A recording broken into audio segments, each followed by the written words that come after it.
Hi, I'm Rowan Miller. Let's take a look at the different ways you can use Entity Framework to access a relational database using classes in your .NET application.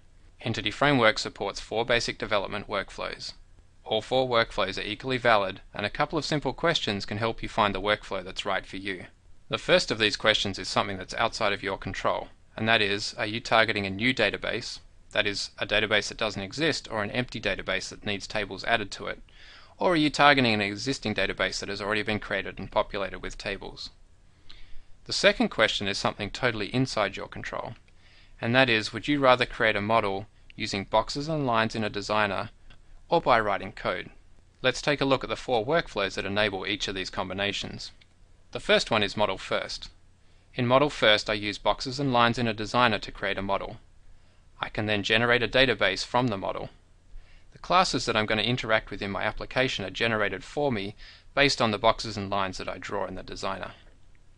The second one is Database First.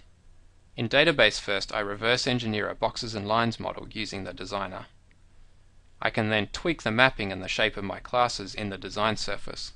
Again, the classes that I interact with in my .NET application are automatically generated for me based on the boxes and lines.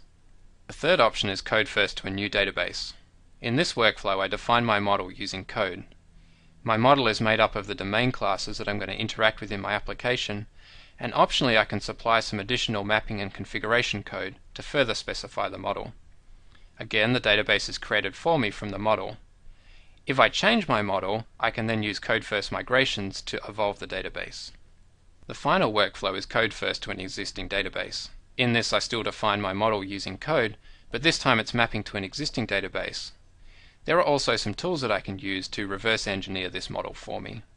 Now that you know about the 4 different workflows, head to msdn.com/data/ef to learn more about them.